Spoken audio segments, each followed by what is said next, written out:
Yorana, bienvenue au Inside the Doc du FIFO. Aujourd'hui, j'ai le plaisir de recevoir Antoine Laguerre qui donc nous présente son documentaire Le crépuscule des idoles. Antoine, bonjour.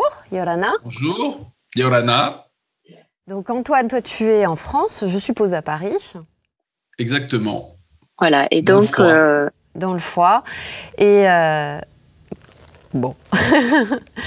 Mais tu nous rejoins dans le chaud et dans le Pacifique, qui est, je crois, une zone que tu affectionnes particulièrement. Et donc, on va discuter aujourd'hui du film que tu as réalisé, Le crépuscule des idoles, donc qui traite en fait de Mangareva, de l'île de Mangareva et de sa culture. Et donc, d'abord, premièrement, comment t'est venue l'idée, l'envie de faire ce documentaire ? Alors, la première fois, parce que c'était la deuxième fois que je venais à Mangareva, la première fois, c'était pour un documentaire pour Arte sur la théocratie. Comment un prêtre avait finalement réussi à créer un État catholique. Et donc, j'étais allé faire un film là-dessus et c'est là que je m'étais aperçu qu'il avait fait brûler tous les tikis. Donc, un autodafé. Autodafé, ça me parlait parce que je venais de faire un film sur l'autodafé de Lisbonne pour conjurer les tremblements de terre, etc. Et autodafé, acte de foi, ça voulait dire faire un acte de foi en brûlant tous les tikis qui existaient. Et moi, j'avais été très frustré de ne pas voir de tiki à Mangareva. Et donc, on m'avait donné un livre d'une exposition qui avait eu lieu au musée Branly où il y avait des tikis absolument hors du commun. On aurait dit des statues grecques ou avec presque un centaure à quatre pattes, enfin plein de choses. Et je m'étais dit, où sont passés ces tikis ? Et en recherchant un peu, pas beaucoup, j'ai su qu'ils étaient dans un musée qu'on appelle le musée ethnographique du Vatican, où dans ce musée, j'y ai été par la suite, il y a tout ce qui manque en Polynésie. Et donc, j'ai commencé à écrire, et ça faisait écho aussi avec un titre de Nietzsche, Le crépuscule des idoles, où justement on détruisait les mythes. Et voilà, c'est comme ça. Je me suis retrouvé une deuxième fois à Mangareva, mais pour plus longtemps cette fois-ci, pour approfondir tout cet archipel lointain et complexe et différent de ce qu'on trouve. Si tant est que aussi les marquises sont complexes et différentes, les îles de la Société aussi. Enfin, j'ai découvert un monde, quoi. Quand tu dis longtemps, c'est combien de temps ? Parce que c'est vrai que c'est un archipel qui est très éloigné même de Tahiti et que, comme tu le dis, qui est particulier. Donc, il y a aussi le fait d'immersion, j'allais dire, nécessaire avant. Dire longtemps, c'est entre deux avions, c'est-à-dire une semaine. Donc, c'est pas beaucoup, effectivement.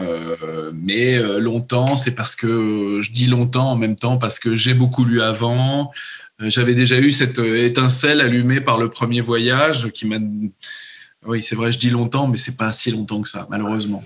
J'aurais préféré rester plus, mais bon. Oui, j'imagine bien, mais en fait, je te posais cette question, c'est juste parce que comme tu évoquais le temps, parce que pour connaître un petit peu les Mangaréviens, je m'étais posé la question de est-ce qu'il avait fallu longtemps ou pas, et justement, est-ce qu'il y a eu un rapport de confiance qui s'est établi tout de suite ou pas ? Parce que par exemple, dans ton film, en fait, on a deux protagonistes. On a donc un archéologue, Guillaume Moll, qui a travaillé sur les Gambiers et qui forcément les connaît bien. Et aussi, et ça, j'ai trouvé que c'était très intéressant parce que pour le coup, c'est assez rare. On a aussi un Mangarévien qui connaît très bien sa culture et qui, en fait, on sent qu'il y a un échange riche entre vous deux. Donc, je m'étais, moi, en visionnant le documentaire, posé la question du rapport de confiance ou de est-ce que vous vous connaissiez depuis longtemps pour arriver à ça. Moi, la première fois, le rapport de confiance, c'était lié très rapidement avec les gens que j'avais rencontrés.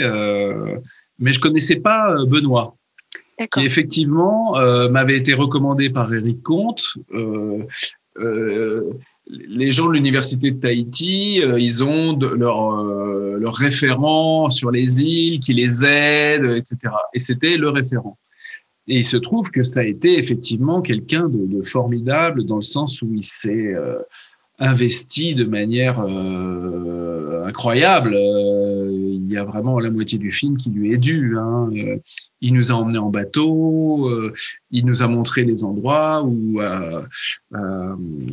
alors je dis à Nakena parce que j'étais à l'île de Pâques il n'y a pas longtemps, mais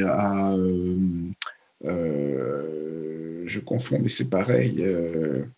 Là où les tikis ont été brûlés, c'était son grand-père qui l'emmenait tout le temps, donc c'était un lieu qui lui parlait beaucoup. C'était à Okena. C'était à Okena. Et j'ai vu Okena d'une toute autre manière. Je l'avais vu avec Bruno Schmidt, qui était lui aussi quelqu'un d'intéressant la première fois, mais je l'ai vu d'une toute autre manière avec lui, et c'était vraiment formidable. C'est quelqu'un que j'oublierai jamais. Hein. Franchement, c'est dommage qu'on puisse pas se parler parce que c'est compliqué depuis la France, parce que c'est vraiment quelqu'un que j'ai beaucoup aimé, quoi. Et donc, tu le disais, tu as beaucoup lu pour préparer ce documentaire. Et donc, j'imagine qu'il y a eu aussi beaucoup de découvertes que tu as faites du coup en cours d'élaboration de l'écriture. Oui, alors notre objectif, c'était d'aller à Temoé, qui est un petit archipel, enfin une petite île éloignée, mais les conditions et malheureusement avec le temps imparti, ça n'a pas pu se faire. En fait, Éric Comte voulait qu'on y aille, et moi aussi, parce que c'est un lieu où depuis des décennies, il n'y a presque pas eu de contact, et donc voilà, on trouvait les choses telles qu'elles étaient pratiquement à l'époque.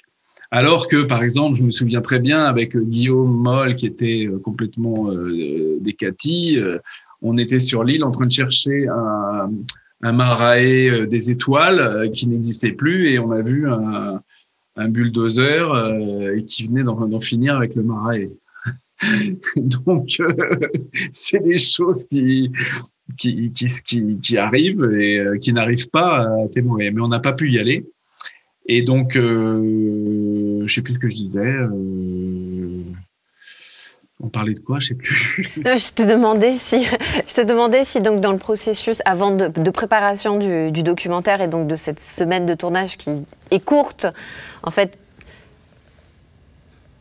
C'est pas toujours facile parce qu'il y a beaucoup de choses sur les généalogies, et quand on connaît pas les gens sur place, c'est difficile de comprendre. Mais à part ça, il y a des choses qui sont formidables dans ce bouquin, et donc c'est sûr que c'est ce qui m'avait frappé la première fois, c'est que les gens n'ont pas de ressentiment vis-à-vis du Père Laval, et même quand on va aux Marquises, etc., parce que les religieux, même s'ils ont fait des dégâts, ils ont aussi conservé et ils ont permis à la Renaissance de redémarrer. Donc voilà. Oui, il y a la question des langues, c'est vrai aussi, hein, qui a permis de préserver la langue mangarévienne notamment. C'est vrai que on le sent hein, dans le documentaire, ce respect quelque part qu'il y a pour le Père Laval et ce qu'il a pu permettre de conserver. Même cet amour, hein, il y a des gens qui, là on les voit pas forcément dans le montage, mais il y a des gens qui sont là en disant qu'il a été formidable, etc. Donc, oui, non, et moi, je voulais surtout aller à Rome, voir ce qu'il y avait à Rome pour pouvoir le montrer aux gens de Mangareva, ce qui leur manquait. Donc, j'espère qu'ils auront pu voir un petit peu des choses. Par exemple, ce tout petit tiki qui est absolument incroyable, ou même ce qu'il y a au musée du Vatican. Enfin bon, voilà, je voulais faire le lien. Et je pense que si je fais d'autres documentaires, ce sera un peu ça. Et justement, je me suis posé la question, ça a été facile de pouvoir filmer ces images au Vatican et chez les Picputiens? Alors, les Picputiens, ils ont été formidables. Il y avait le père, voilà, j'oublie les noms aujourd'hui, mais je ne connais que lui, le père Ernoult, qui a été vraiment tellement formidable que comme pendant des mois, j'ai demandé l'autorisation au Vatican et je ne l'ai jamais obtenue, il a été d'accord qu'on le fasse en douce. D'accord. Donc j'ai pris une mini caméra, quand même, bon, c'est quand même... Et lui voulait aussi qu'on montre aux Mangaréviens les tikis qui n'étaient plus chez eux. Et donc, on est allé avec une mini caméra sous le manteau. Et c'est pour ça que les plans ne sont pas tout à fait de la même esthétique que les autres, parce qu'il a fallu qu'on aille en douce. Et il y avait un garde derrière qui nous regardait. Et moi, j'étais là avec ma petite caméra et je faisais une interview du père Ernoult devant les tikis de le Orongo. Bon, bah, c'était quand même, on avait peur un petit peu. Et en plus, bon, bah, c'est pas dans le genre d'un prêtre. J'imagine bien, oui, j'imagine bien. C'est surprenant, en effet. Et comme c'est quelqu'un qui est vraiment investi, il n'est jamais allé à Mangareva et il rêve d'y aller. C'est quelqu'un qui a investi et qui m'a déballé toute dans le musée qu'ils ont, les Picpus à Rome. Il m'a déballé tout ce qu'il y avait. Il m'a montré les écrits du Père Laval originaux avec des petits gants blancs. Enfin, on le voit. C'était une expérience quand même assez incroyable. Oui, puis surtout, on se rend compte qu'il y a encore des trésors en termes d'écriture qui n'ont pas encore été ou publiés ou exploités. Je trouvais que c'était vraiment une information intéressante aussi. Hein. Il y a beaucoup de choses à faire encore dans ce domaine. Ouais. Voilà, on sent que tous les mystères ne sont pas encore levés, donc j'imagine que, en tout cas, moi, à titre personnel, en tant que polynésienne, ça m'a beaucoup intéressée, mais j'imagine que pour un réalisateur aussi, et a fortiori anthropologue de formation, ça a dû aussi susciter chez toi des idées ou des envies d'approfondir. Moi, j'ai eu la chance, juste après d'aller à l'île de Pâques. Et donc, c'était à l'île de Pâques, ils font référence beaucoup à Mangareva ou aux Marquises par rapport aux découvertes. Et c'était intéressant d'essayer de comprendre un petit peu tout ce cheminement, pourquoi il n'y avait plus de bateaux ou de pirogues au Gambier, et d'ailleurs à l'île de Pâques non plus. C'était un peu une fin de... un peu la fin, pas tout à fait, parce que là, j'ai encore fait quelque chose sur la navigation aux étoiles. Les Polynésiens ont quand même atteint le continent américain avant Christophe Colomb, ce qui fait quand même une petite différence par rapport à ce qu'on raconte dans l'histoire des grandes découvertes. Mais bon, voilà, j'ai appris plein de choses et ça m'a resitué aussi. Enfin, d'y aller, c'est sûr que ça ouvre l'esprit. Alors, on le sent un petit peu là au travers de tous les projets que tu cites. En fait, toi, ton champ d'action ou d'intérêt en tant que réalisateur, c'est quand même beaucoup le Pacifique apparemment. Oui, alors je suis formé par Jean Rouch sur l'Afrique à l'école des hautes études. Il m'a chargé d'un travail sur le Brésil et les rites afro-brésiliens que j'ai fait. Et puis, j'ai découvert Hawaï dans les années 80, fin des années 90. Et là, je me suis passionné pour Hawaï. Et à travers les ramifications polynésiennes, je suis arrivé à Tahiti, puis aux Marquises, puis au Gambier, puis à l'île de Pâques. Oui, c'est devenu ma passion, en fait. Et donc, du coup, tu évoquais un film sur la navigation aux étoiles, ça m'intéresse. Oui, en fait, j'ai fait pour Arte un petit... Bon, c'est pas vraiment un documentaire de 52... Enfin, c'est un documentaire de 16 minutes. C'est une émission qui s'appelle Invitation au voyage, qui passe sur Arte tous les après-midi. Et moi, ça faisait longtemps, à cause de l'Okulea. J'avais rencontré plein de gens de l'Okulea à Hawaï, et j'avais vu qu'à Tahiti, il y avait la même démarche, oui. la même démarche. Et donc, j'ai fait un documentaire sur la navigation aux étoiles. J'ai eu des difficultés avec les gens de Fafayaté qui n'ont pas voulu participer, mais j'ai trouvé d'autres gens, et notamment des gens qui enseignent le holopuni. Mm-hmm. Et qui sont complètement avec le poing, avec la main. Ils ont exactement les mêmes réflexes que les gens de l'Okulea pour avoir des destinations. Et ils vont sur des bateaux qui sont beaucoup plus rapides que les bateaux que le capitaine Cook avait à l'époque. Et donc, je lis plein de choses sur Tupaya. Tupaya a une autre notion de l'espace et du temps parce que ils vont plus vite d'une île à une autre, et ils se situent presque avec du par cœur par rapport aux étoiles. Donc, c'est sûr que le capitaine Cook a été je pense, impressionné et a même caché un petit peu le savoir incroyable de Tupaya parce qu'il voulait aussi pouvoir briller de son côté. D'ailleurs, ça se voit, c'est assez drôle parce que quand ils arrivent en Nouvelle-Zélande, Tupaya est reçu comme le chef, alors que le capitaine Cook a quelques petits cadeaux et là, il n'est pas content. Mais les Polynésiens savent reconnaître le vrai chef sur le bateau, voilà. Et par rapport à tout ce que tu dis, parce que je vois qu'en effet tu fais beaucoup de recherches et de lectures avant de préparer un documentaire, ce qui est intéressant et c'est ce qui, au niveau du FIFO, c'est aussi à ça qu'on voit aussi la différence, j'allais dire, ou la qualité d'un documentaire. Tu penses que c'est justement lié à ta formation d'anthropologue? Ça te donne un regard différent peut-être sur le métier de réalisateur? Ah oui. Ah oui, ça c'est sûr. Et ça, en fait, peut-être pas sur le métier de réalisateur, mais sur le métier de journaliste. Dans les magazines pour lesquels je travaille, c'est sûr que j'ai pas du tout la même approche que les journalistes qui font leurs enquêtes. Non, ça n'a rien à voir, c'est sûr. Et d'ailleurs, je sais pas si je devrais le dire, mais ça leur plaît pas forcément. Je suis pas journaliste, c'est sûr que c'est une autre approche. C'est pas pareil.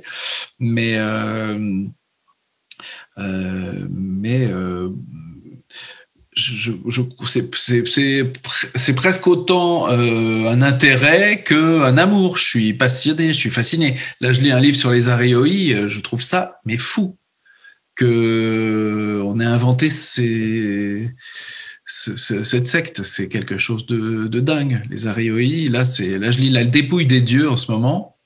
C'est Eric Comte qui me l'a fait lire et je le remercie parce que je ne peux pas m'en sortir. C'est vraiment incroyable de comprendre. Et d'ailleurs, pour la conquête d'Hawaï après, pour plein d'autres choses, les Arioi, c'est quelque chose d'assez fou. Je pense qu'il y a un film à faire là-dessus. C'est ce que j'allais te dire. C'est ce que j'allais te dire. Je sens que tu déroules beaucoup de fils et que du coup, ça va t'inspirer pour d'autres projets. Là, j'en ai plein en gestation. Le problème, c'est que maintenant, on n'a plus France O pour pouvoir faire des documentaires de ce genre. Voyage a disparu, aussi. Donc, c'est vrai que c'est un petit peu plus compliqué. Il va falloir se recentrer sur Arte ou sur les chaînes premières qui sont un peu débordées. Mais bon, voilà, c'est comme ça. Puis j'imagine aussi que les formats ne sont pas forcément toujours les mêmes et qu'on n'a pas non plus la même disponibilité. Sur Arte, cette émission pour laquelle je travaille, c'est des petits formats. C'est sûr qu'on travaille énormément pour faire une petite chose, alors que ça mériterait à chaque fois 1 heure. Donc, c'est vrai que ça m'ouvre des pistes aussi. Donc, peu normal. Et du coup, j'allais dire ça tombe sous le sens, mais j'imagine que pour toi, c'était important de présenter un film comme celui-ci au FIFO par rapport à son sujet océanien et aux populations notamment mangaréviennes qui, comme ça, auront l'occasion, tu l'évoquais tout à l'heure, de voir ces objets. Ah ben oui, tout à fait, parce qu'en fait, moi, je peux pas leur envoyer le film parce qu'ils n'ont pas de connexion Internet assez forte ou de choses comme ça. Donc, ils attendent le jour où ça va passer sur Polynésie Première et parfois, ils le ratent. Alors, le FIFO, ça leur permet de revoir ça. Et ça, je trouve que c'est quand même vachement bien parce que moi, les 2 films que j'ai eus en sélection au FIFO, tous les gens m'en parlent comme si ils l'avaient vu la veille. C'est vrai que ça c'est assez important, hein, le FIFO, hein, pour ça, je trouve. Oui, ça permet un rayonnement. Alors bon, cette année, comme tu le sais, malheureusement, le festival ne sera pas sur place. Mais c'est populaire, et ça, c'est oui, bien. Tout à fait. Tout à fait. Mais d'ailleurs, même dans la diffusion ou la disponibilité des Polynésiens quand ils croisent des réalisateurs, je pense que c'est aussi beaucoup lié au fait qu'ils savent que ces films derrière vont être diffusés au FIFO et qu'il y a il y a une espèce de fierté aussi de faire connaître sa culture et ses spécificités. Je veux dire qu'en plus, c'est vrai que même au niveau de la Polynésie française, Mangareva et les îles des Gambiers ne sont pas forcément très connues et très visitées. Hein. C'est un des archipels dans lesquels même les Polynésiens vont le moins. Donc ça leur permet aussi une visibilité, j'allais dire, locale. C'est sûr, ça c'est important, hein, c'est vrai. Là, j'étais à Wauka il y a 2-3 mois. Là, c'est aussi un lieu où très peu de Polynésiens vont, hein. D'ailleurs très peu de gens tout court, hein. Et donc c'est vrai que ces lieux-là, c'est bien de montrer parce que c'est des lieux où la culture a été d'une certaine manière assez conservée et où on peut encore voir des choses qui n'existent plus ailleurs. Alors, on évoquait au début de notre entretien la situation. Bon, comme tu le sais, donc je le disais, nous, le FIFO va être numérique. J'imagine que pour un réalisateur et quelqu'un qui voyage, la situation est pas forcément évidente, hein, pour travailler. Quel regard tu portes, toi, sur l'audiovisuel et a fortiori pour quelqu'un qui s'intéresse au Pacifique et donc à des lieux lointains? Tu gardes un regard optimiste pour les productions à venir? Il faut, hein, parce que ça va s'arrêter. C'est vrai que de temps en temps, on a l'impression, quand on entend les gens qui parlent du monde d'avant, que ce sera plus jamais pareil. Moi, je veux pas y croire, hein, parce que sinon, alors là, c'est fini.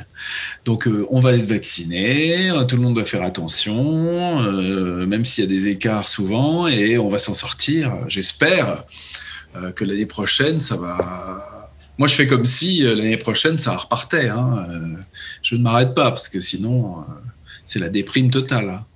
Oui, surtout que tu as l'air de préparer beaucoup de projets, donc... J'en ai un peu beaucoup dans la tête, il va falloir que je me canalise sur un, mais voilà, oui.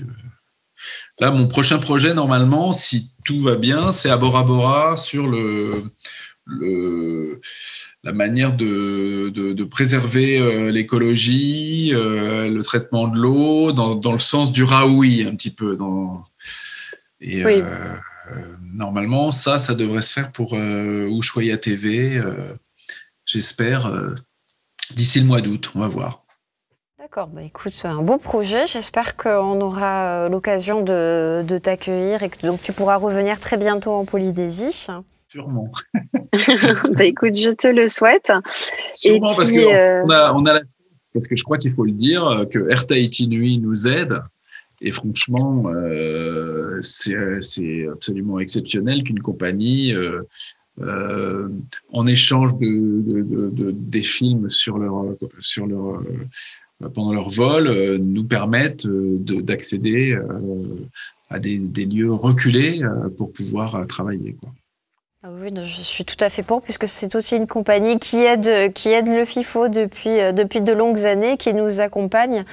Et c'est vrai que normalement, voilà, ça nous permet d'accueillir les réalisateurs et les producteurs pendant le festival. Donc, bon, cette année, ça ne sera pas possible, mais j'espère que nous aurons le plaisir de t'accueillir pendant les années qui vont venir. Et en tout cas, écoute, j'ai hâte de voir les prochains sujets que tu feras sur la Polynésie dans son ensemble, pas que française du coup.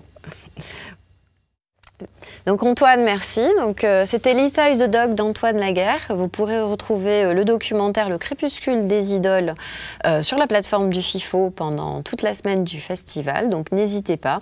Et vous pourrez également retrouver tous les Inside the Dog sur nos réseaux sociaux et sur notre site internet. À bientôt.